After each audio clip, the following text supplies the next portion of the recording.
आप इधर उधर जाकर यात्रा ये यात्रा वो यात्रा निकालने से अच्छा था कि अयोध्या यात्रा निकाल देते और वो सारी कहानी देश के लोगों को बताते कि 22-23 दिसंबर की मध्यरात्रि को बाबरी मस्जिद का ताला तोड़कर गोविंद बल्लभ पंत के नेतृत्व में मूर्ति रखी गई। वो काम कांग्रेस ने किया, ये राहुल गांधी जी को बताना चाहिए था। फिर उसमें ताला लगवाया, ये काम कांग्रेस ने किया। फिर ताला खुलवाया, ये काम कांग्रेस ने किया। अगर ओवैसी साहब से बहन जी का गठबंधन हो गया तो मेरे पास जितनी ताकत होगी मैं लगाऊंगा इस गठबंधन को आगे बढ़ाने और जिताने के लिए। ये है, कुछ लोग कह रहे हैं कि आप लोग दुखी हैं बहुत राम मंदिर को देख करके। नहीं, क्यों दुखी रहेंगे? मंदिर रोज देखते हैं, अक्षरधाम देखते हैं। मैं यहाँ दिल्ली जब घूमते हैं नहीं पा रहे आप लोग ना। जब भारत में हैं और निकलेंगे सड़क पर तो मंदिर तो देखेंगे ही।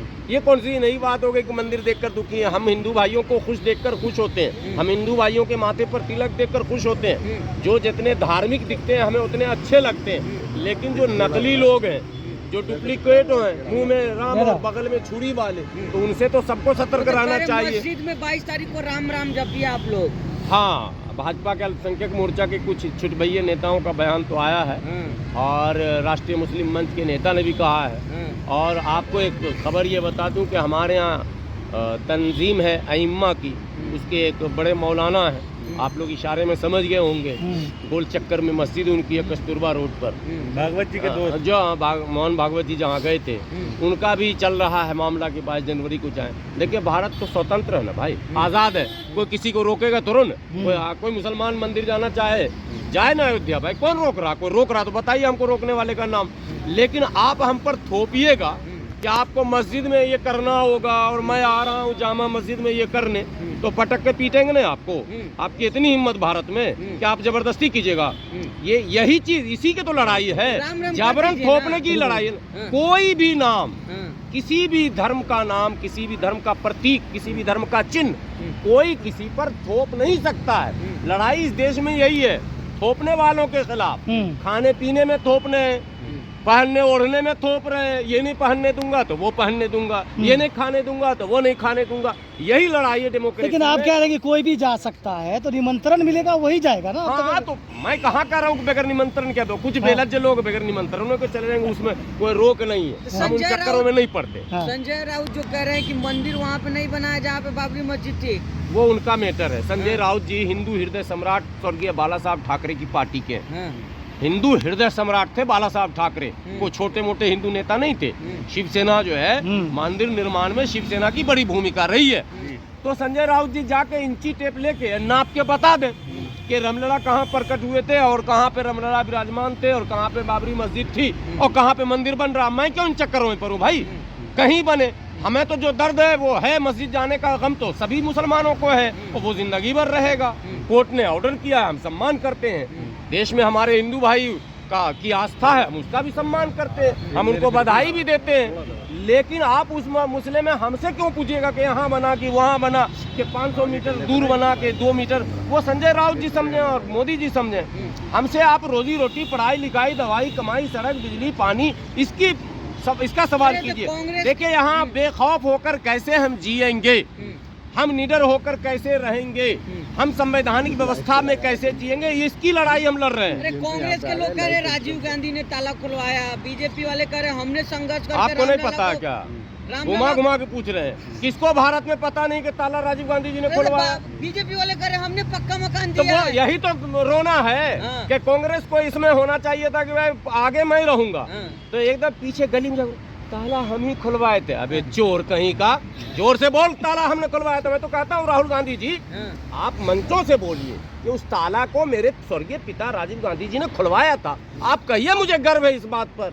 आप क्यों मुंह छुपा रहे हैं? आपको हिंदू विरोधी घोषित किया जा रहा है और आप इधर उधर जाकर यात्रा ये यात्रा वो यात्रा निकालने से अच्छा था कि अयोध्या यात्रा निकाल देते और वो सारी कहानी देश के लोगों को बताते कि 22-23 दिसंबर की मध्यरात्रि को बाबरी मस्जिद का ताला तोड़कर गोविंद बल्लभ पंत के नेतृत्व में मूर्ति रखी गई। वो काम कांग्रेस ने किया, ये राहुल गांधी जी को बताना चाहिए था। फिर उसमें ताला लगवाया, ये काम कांग्रेस ने किया। फिर ताला खुलवाया, ये काम कांग्रेस ने किया। फिर उस मस्जिद का ईंट नोच कर लेकर चले गए, दिन के उजाले में शहीद कर दिया, वो काम कांग्रेस ने किया। ये कहने में आपको डर क्यों लग रहा है?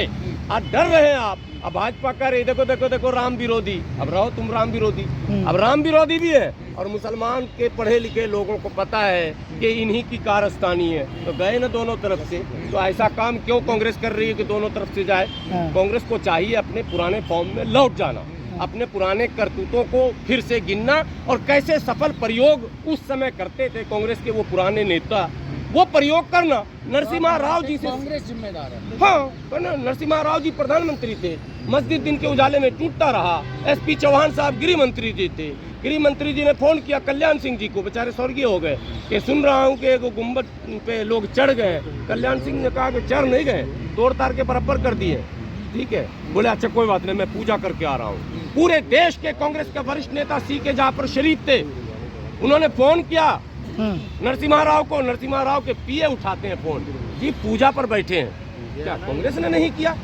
यही तो रोना है कि आप करके कह रहे हैं हमने नहीं किया, तो अब भाजपा वाले आपको कह रहे हैं राम विरोधी हो, तुम मान लो ना राम विरोधी, और नहीं तो बन जाओ मां। जनेऊ भी दिखाते हैं, तिलक भी लगाते हैं, फिर हिंदू भी नहीं बनते हैं, फिर मुसलमानों को बुलाकर कहते हैं कांग्रेस मुसलमानों की पार्टी। राहुल गांधी जी ने एक मीटिंग बुलाई थी अल्पसंख्यक मोर्चे की, उसमें कहा था कि कांग्रेस मुसलमानों की पार्टी।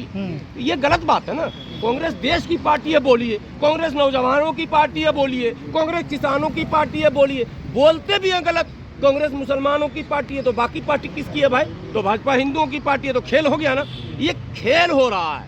इसलिए मुसलमानों को मैं कहता हूं कि आपको जितना दूर भाजपा से भागना आप चाहते हो, उतना ही दूर आपको कांग्रेस से भागना पड़ेगा, क्योंकि गंगाधर ही असली शक्तिमान है। तो राम मंदिर का समर्थन कर रहे हैं, जितने लोग भाजपा का समर्थन कर रहे हैं मुसलमान 2, 4, 5, 10%, तो उससे ज्यादा तो अभी कांग्रेस का समर्थन कर रहे हैं। 40-50% अभी भी मुसलमान कांग्रेस की तरफ है। इतनी ताकत हम लोग लगाए हुए हैं कि कांग्रेस को किसी तरह छोड़ने के लिए तैयार ही नहीं है। बताइए, वैसे कह रहे हैं कि बाबरी मस्जिद कयामत तक दिल में रहेगी, तो आपके भी दिल में रहेगी? नहीं, दिल में क्यों नहीं रहेगी? मतलब मेरा दिल चीर लीजिएगा, दिल चीर के निकाल दीजिएगा। सुप्रीम कोर्ट का फैसला आ गया, तो फैसला कौन नहीं मान रहा? फैसला सब मान रहा। हाँ, हम तो बधाई भी दे रहे हैं राम भक्तों को सुप्रीम कोर्ट के इस आदेश पर, जो आपको भव्य मंदिर आज देखने को मिल रहा है। तमाम राम भक्तों को हम बधाई देते हैं, लेकिन आप कहिएगा कि नहीं आप भूल जाइए, ये नहीं हो सकता। इंडिया गठबंधन के लोग नहीं जा रहे हैं कहाँ? अरे वो जाए या ना जाए उससे क्या मतलब है? तो चले जाए वहाँ। स्मृति ईरानी गई थी ना मदीना, भेज दीजिए सबको मदीना एक बार टूर करने के लिए, उमरा करके आ जाए। लोग पागल बना रहे हैं हम लोगों को, ये नहीं जा रहे हैं, रोज बयान उसी पर दे रहे हैं। टीवी चैनल खोलिए, अखिलेश जी मैं नहीं जाऊंगा, अरे बोलने की क्या जरूरत थी? देखो बहन जी ने कितना अच्छा बयान दिया। आप टेक्निकल ढंग से इस मुद्दे को मोड़ नहीं सकते हैं और छोड़ नहीं सकते हैं। बहन जी कहाँ, फ्रेम में ही नहीं है। फ्रेम में अब आ गई जबरदस्त। हाँ, अब बहन जी ऐसा फ्रेम में आई है 15 जनवरी से कि कांग्रेस को जुलाब चालू हो गया। कैसे? अकेले लड़ेंगी चुनाव। अच्छा। और राजस्थान, मध्य प्रदेश, छत्तीसगढ़ और उत्तर प्रदेश और बिहार, चारों राज्यों में लड़ेंगी और जबरदस्त लड़ेंगे जी, अकेले।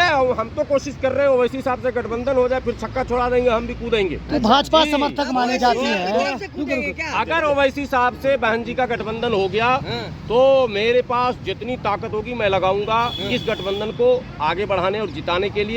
और मुझे विश्वास भी है कि अगर ऐसा हो गया, बहन जी ने ये ऐलान किया तो ऐसे नहीं किया। बहन जी परिपक्व अनुभवी नेता, उनके हर ऐलान के 2014 का भी अनुभव है, उन्हें एक भी सीट नहीं आई थी उनके। नहीं, कोई बात नहीं है, आप देखिएगा अनुभव वो सब बदलता रहता, परिस्थितियाँ बदलती है, दिन बदलता। ओवैसी के साथ जाएंगे, लगे हुए हम लोग, घबराइए मत। लेकिन भाजपा समर्थक मानी जाती है, लोग कहते हैं कि भाजपा के वो तो ओवैसी साहब को भी कहते हैं बी टीम। छोड़िए ना आप, अगर दोनों बी टीम मिल जाए ना तो ये सब ए टीम का खटिया खड़ी कर देगा, ये भी आज बता देता हूँ। हाँ, लोग ओवैसी साहब बी टीम है, बहन जी बी टीम है। मैं कहता हूँ बी से बहादुर, ये 20 टीम तो है लेकिन बहादुर टीम है। लोग ओवैसी साहब कहता है कि ये तो खाली मुसलमान का बोलते हैं। अरे अभी ड्राइवर वो जो हिट एंड रन कानून आया, ओवैसी साहब ने जो बातें सदन में कही, कोई नेता कह पाया क्या? नहीं कह पाया। कैसे आप कह रहे हो मुसलमान की बात खाली करते हो? सारे मुद्दे पर बात कर रहे हैं भाई। और बेहतरीन लॉजिक उनका रहता है, तर्क रहता है, संवैधानिक हवाला रहता है, और वो बताते हैं सरकार को कि नहीं इससे ये नुकसान, इससे ये नुकसान। विपक्ष के लोग क्यों नहीं सीखते हो वैसे हिसाब से? बी टीम बोल के निकल गए, तुम क्यों नहीं बोले भाई? कांग्रेस में भी तो एक नेता थे उनकी बात को। तो वो देखिए सब समझेगा। मुसलमानों की कुछ मजबूरियां हैं, मुसलमानों की मजबूरी ऐसी है कि वो बेचारा चुनाव के समय कंफ्यूज हो जाता है। अब इस बार उनका कंफ्यूजन निकालने की हम लोग कोशिश कर रहे हैं। देखिए अगर हम लोग सफल हुए तो ये नया प्रयोग हो।